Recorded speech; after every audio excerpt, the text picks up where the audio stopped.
Саламатсыздарбы туугандар, сиздердин назарыңыздарда Калпакчан каналы. Алгач өзүм жөнүндө айтып кетсем, бул өзү каналга жүктөгөн алгачкы видеом. Алгач өзүм жөнүндө айтып кетсем, өзүм Кореяда жумушта иштейм. Анан Кыргызстандан, Россиядан туугандар, достор, тааныштар менен сүйлөшүп калганда постоянно сурай беришет. Социалдык баракчама дагы өзүм барган жерлерден сүрөттөрдү жүктөп турганда сурай беришет. Каяка бардыңар, кандай жер экен, эмне деген жер экен деп. Кандай жумушта иштейсиңер, кандай жерде жашайсыңар, эмне жейсиңер деге эле койчу, бардык эле нерсени сурай беришет.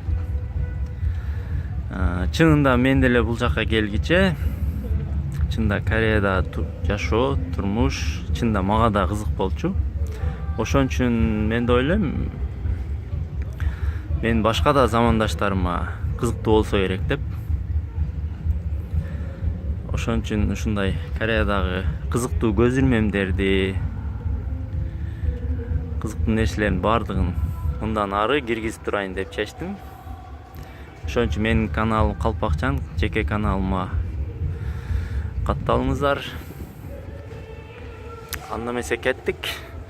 Азыр мен Кунсан шаарында, Моренин боюнда военный техникалардын көргөзмөсү бар экен. Ошону тартып көргөзөйүн сиздерге. Азыр мына вертолет экен, самолет экен, чоң. Военный. Мунун ичине да кирип көрсө болот окшойт. Кана кирип көрөлү анда.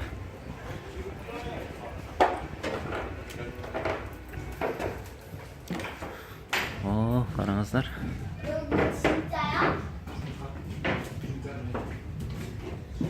Жанагы парашюттар менен солдаттарды ыргытат го, ошондой жер окшойт. Ошондой самолет экен, караңыздар, тростор.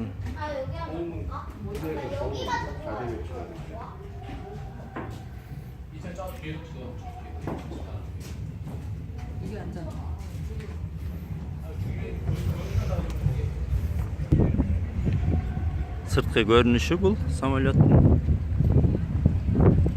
Караңыздар, чоң экен.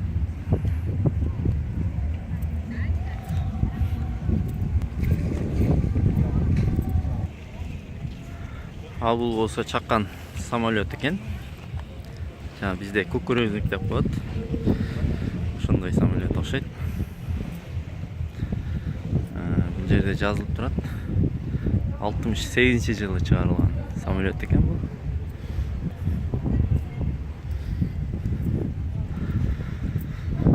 Бул да чаккан истребитель экен бул дагы.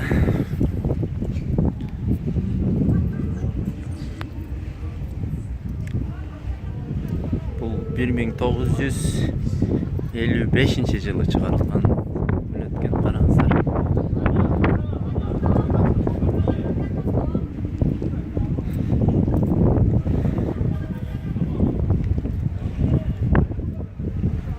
Бул болсо вертолет экен.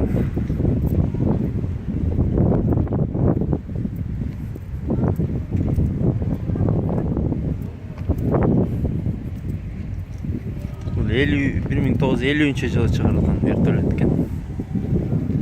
Караңыздар. Ички көрүнүшү. Арткы орындуктар бар экен артында дагы.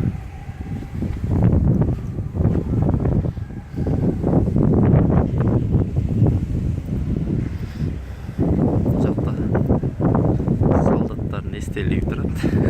Алыстан чынында эле солдаттар тургандай, караулда тургандай көрүнөт экен.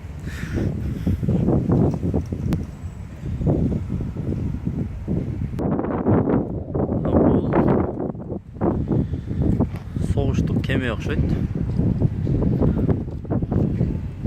Аябай чоң экен. Караңыздар.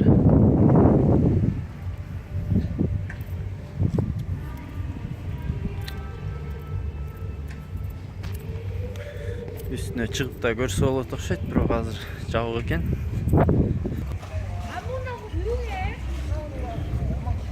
Ошол кеменин арт жактан көрүнүшү.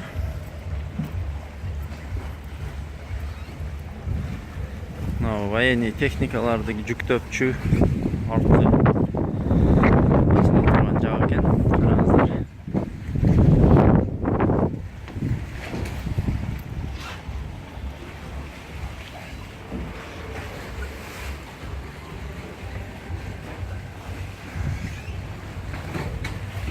İçine de girse болот экен, için muzey кылып коюптур.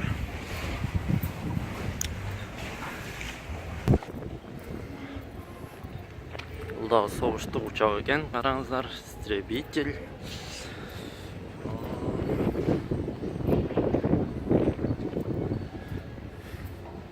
Манекенди отургузуп коюштур.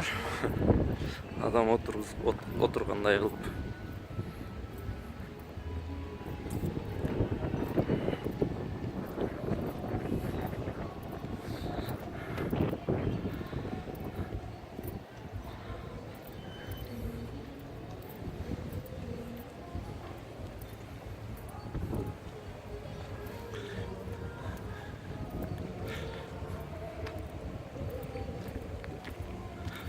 Караңыздар, военный техникалардын бардык түрлөрү бар экен.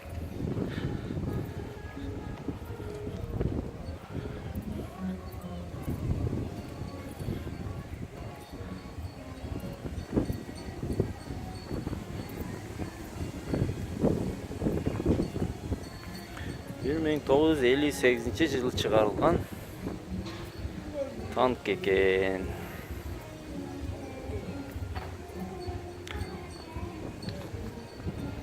Бул болсо 1971 жылы чыгарылган согуштук ушундай техника экен.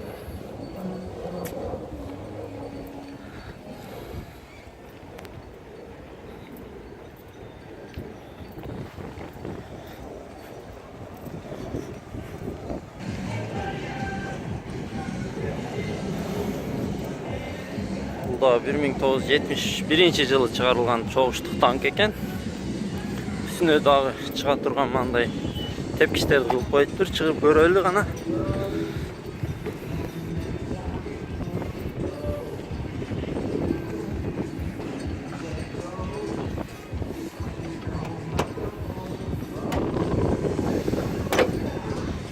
İçinde görse болот экен, караңыздар.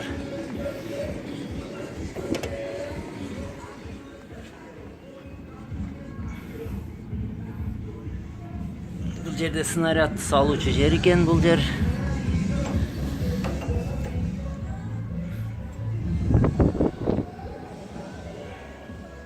Ал жактарда да отургучтары турат.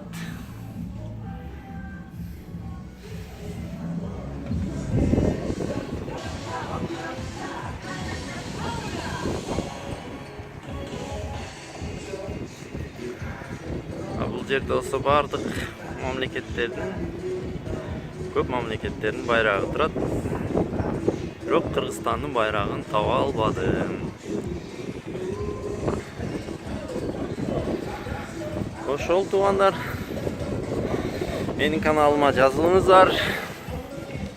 Дагы кызыктуу видеолор алдыда. Кудайым буйруса. Биз менен бирге болуңуздар.